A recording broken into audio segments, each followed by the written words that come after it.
형, 나 좀 도와줘요. 병원 천장이 흐릿하게 흔들렸다. 형광등 불빛이 미세하게 깜빡이고 의료기기의 B- 소리가 날카롭게 귀를 찌른다. 무지는 미세하게 찡그린 얼굴로 눈을 뜬다. 모든 것이 어지럽다. 머리가 지끈거리고 팔엔 링거가 꽂혀있다. 입은 바짝 말라있고 온몸은 천근만근이다. 여긴 어디야? 병원. 말이 끝나자마자 온몸이 쑤시는 통증이 밀려온다. 그는 무의식 중에 배에 손을 얹는다. 그리고 그제서야 기억이 떠오른다. 철강 공장 추락하는 철근, 머리 위로 떨어지던 쇳덩이, 공장의 안전모, 낙하방지망, 경고음울 무용지물이었다. 아, 내가 죽은 건가? 그때였다. 그의 시야 한쪽에서 누군가의 형체가 감지된다. 회색 작업복, 피로 얼룩진 얼굴, 헬멧 자국이 그대로 남은 채 머리가 깨져 있는 남자. 무지는 본능적으로 이를 알아챈다. 이건 사람이 아니다. 형, 진짜 다친 거 아니죠? 그냥 놀란 거잖아요. 괜찮은 거죠? 무지는 순간적으로 소리를 지르며 침대 머리맡에 붙은 호출 버튼을 난타한다. 간호사, 귀신이 말을 해요. 저기요, 이건 아니잖아요. 문은 열리지 않는다. 오히려 병실 안으로 또 다른 인물이 스르륵 미끄러지듯 들어온다. 바람도 없는데 부채를 펄럭이며 등장하는 그는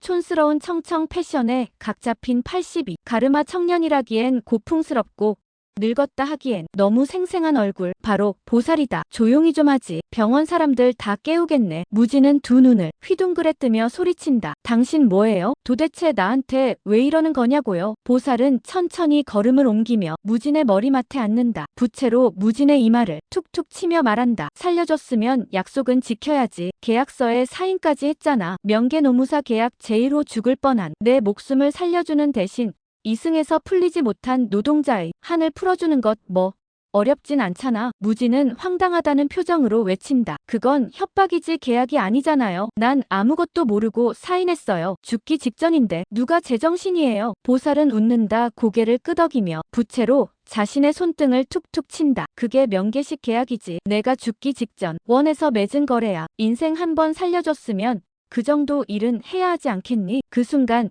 다시 등장한 귀신. 윤동진 얼굴은 어리지만 눈빛은 깊고 슬프다. 형, 난 그냥 일만 했을 뿐이에요. 근데 회사는 내가 도망쳤다고, 자살했다고 말했어요. 우리 엄마는 아직도 날 찾고 있어요. 매일 제 명의로 된 통장에 돈을 보내요. 장례도 못 치르게 했어요. 그냥 지웠어요. 나란 존재를. 무지는 입을 다물지 못한 채 그를 바라본다. 고개를 돌리면 사라질까? 두려운 듯 눈도 제대로 마주치지 못한다. 손끝이 떨린다. 태엽 철강 야간 근무 기계, 점검 무시 떨어진 철근 즉사. 그런데 자살 처리. 보살이 끼어든다. 사람은 입을 다물고 귀신은 입이 없어. 대신 내가 말해줘야지. 그게 내 일이다. 명계노무사 1호. 노무진, 내가 이걸 왜 해야 하죠? 무진이 묻는다. 내가 뭐라고 그 사람들 대신 말을 해줘요? 보살은 말없이 창밖을 본다. 여전히 낮 평온한 도시. 사람들은 바쁘게 움직인다. 아무 일도 없다는 듯이. 넌 이제 귀신이 보이는 노무사야. 그냥 노무사가 아니야. 이 세상에서 보지 못한 걸 보는 자, 말 못한 자의 말을 대신 전하는 자. 그게 내 역할이다. 무지는 천장을 한참 바라보다 말없이 중얼거린다. 진짜 이게 내 일이야? 그는 깊은 숨을 들이쉰다. 현실을 받아들이기엔 아직 얼떨떨하지만 이미 시작된 일이다. 무섭고 황당하고 말도 안 되지만 어쩌면 이게 그의 진짜 두 번째 인생일지도 모른다. 귀신이 의뢰하고 노무사가 해결한다. 노무사 노무진. 첫 번째 귀신 의뢰 사건. 그렇게 시작되었다. 귀신을 보는 능력을 얻었다고 해서 해결 능력까지 따라온 건 아니었다. 노무진은 병실에서 퇴원하자마자 사무실로 복귀했다. 문을 열자마자 기다렸다는 듯 뛰어든 이는 다름 아닌 나희주. 짧은 트레이닝복 차림. 얼굴에는 땀이 송골송골 맺혀 있었다. 형부 살았죠? 어우, 세상에, 죽을 뻔했다며. 아, 진짜 나는 오늘도 영상 편집하느라 죽는 줄 알았다고요. 무지는 속으로 중얼거렸다. 난 진짜 죽었었어. 명계 출신이랑 계약까지 했다고. 그리고 그 옆 거울을 들여다보며 선글라스를 고쳐 쓰는 남자, 바로 고견우. 무진 형님, 생존 축하드립니다. 생과 사의 경계를 넘은 자.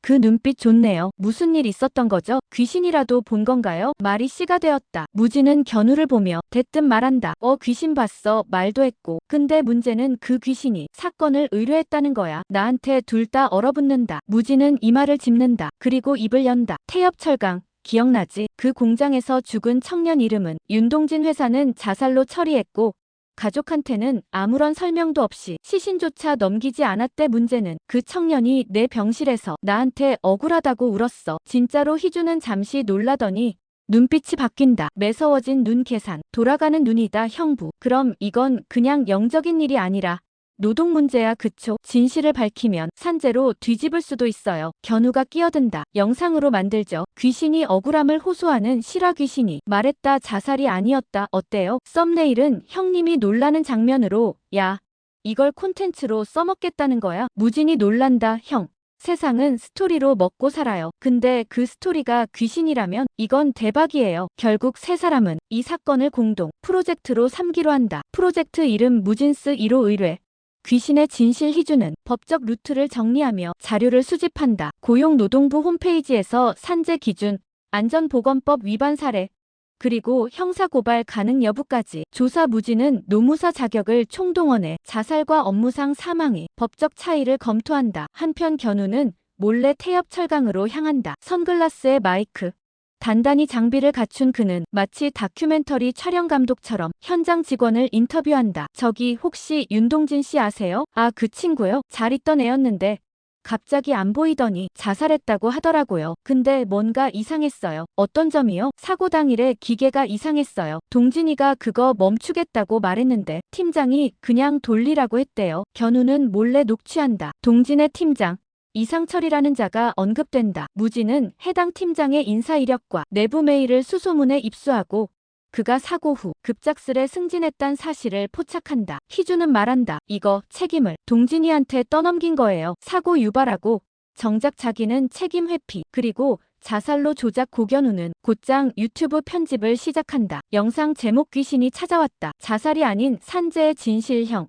이거 이번 주에만 10만 뷰 갑니다. 귀신, 노동권, 진실 추적 3콤보라니까요. 무진은 아무 말 없이 윤동진이 남긴 말을 되뇌인다. 우리 엄마는 아직도 날 기다려요. 그 말이 귓가를 맴도는 동안 그는 사무실 창가에서 조용히 하늘을 올려다본다. 태양은 여전히 밝다. 사람들은 아무렇지 않게 걷고 일하고 살아간다. 하지만 그들 중엔 말도 못하고 죽은 자가 있다. 무진은 작게 중얼거린다. 좋아, 윤동진 씨, 이번엔 내가 말해줄게요. 며칠 후 무진스는 본격적으로 반격에 나선다. 첫 단계는 공식 채널을 통한 고발. 무진은 수집한 증거 자료를 정리해 노동부에 고발장을 접수하고 동시에 사건을 공론화하기 위해 견우의 유튜브 채널에 영상 업로드를 준비한다. 제목은 자극적으로 그러나 진실에 기반한 문장으로 완성된다. 귀신이 말했다. 자살이 아니다. 태엽 철강 윤동진 사건 영상이 올라가자 예상 외의 반응이 몰려온다. 처음엔 단순 호기심에 들어온 사람들이었지만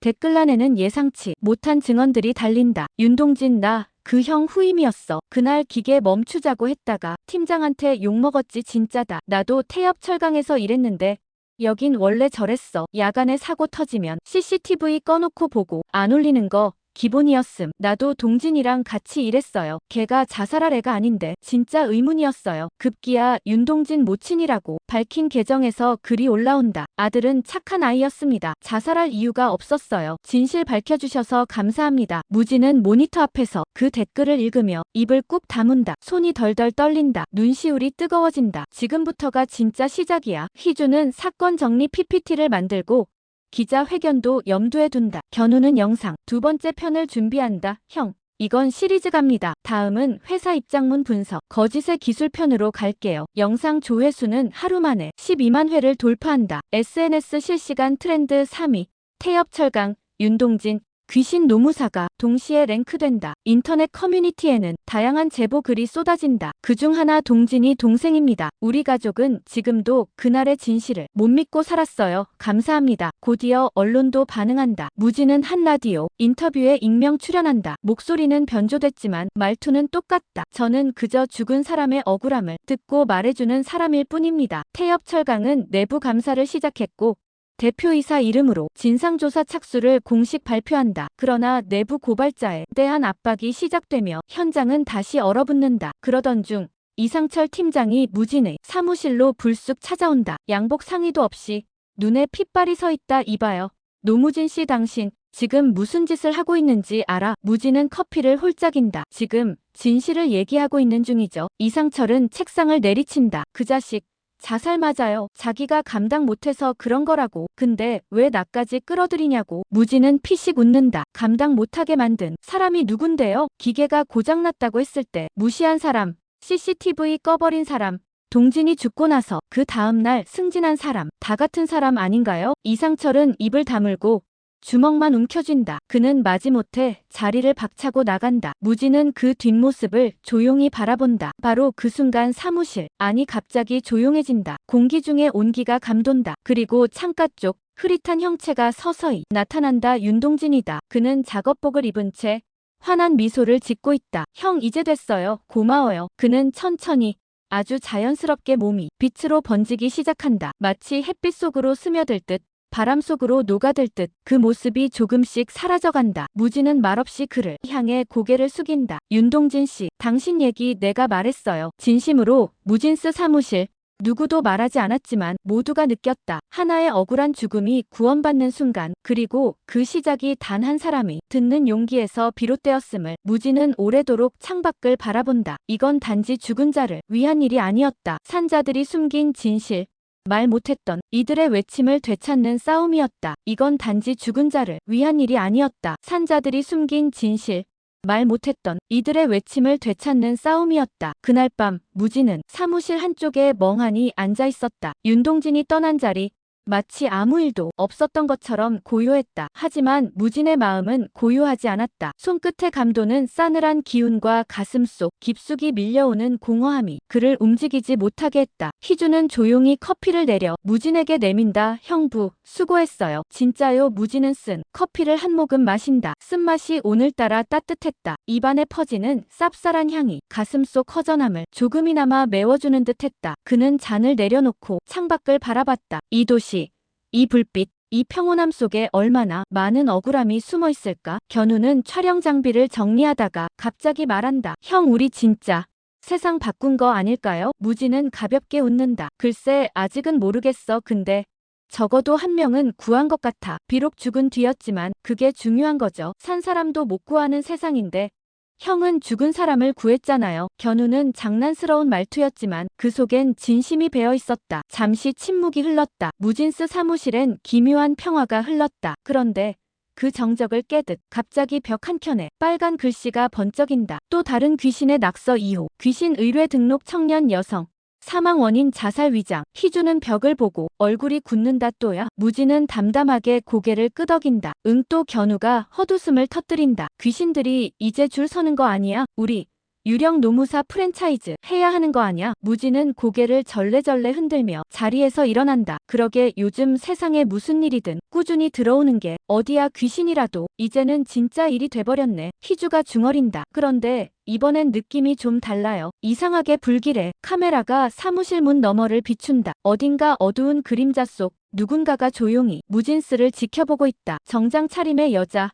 눈밑은 시커멓고 입술은 파랗다. 그녀의 눈에는 원망과 공포, 그리고 말 못할 비밀이 얽혀 있었다. 그녀는 입을 열지도 않았지만 목소리가 무진의 머릿속에 직접 속삭이듯 울린다. 죽은 게 아니었어요. 날 죽인 건 그 사람이었어요. 그 순간 사무실 형광등이 깜빡인다. 그리고 어디선가 기묘한 노랫소리 같은 게 들려온다. 희주는 놀라 무진을 바라보고 견우는 반사적으로 녹화 버튼을 다시 누른다. 형, 이건 콘텐츠로 만들어야죠. 귀신 루머는 시리즈로 가야 합니다. 이번엔 자살 위장 살인이라니. 이건 진짜 심각하잖아요. 무진은 짧은 한숨을 내쉰다. 그리고 천천히 창문을 연다. 밤바람이 스치듯 들어온다. 그는 어둠 속을 응시하며 조용히 중얼거린다. 또 다른 이야기의 시작이네. 이어지는 무진스의 두 번째 유령 의뢰.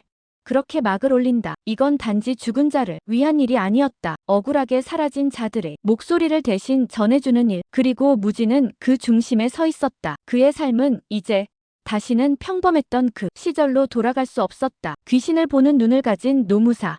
노무진. 그는 이제 진짜 유령들의 노무사가 되었다. 재밌게 보셨다면 그냥 구독 한번 눌러주실래요? 좋아요도 한번 살짝. 귀신도 눌렀다더라고요.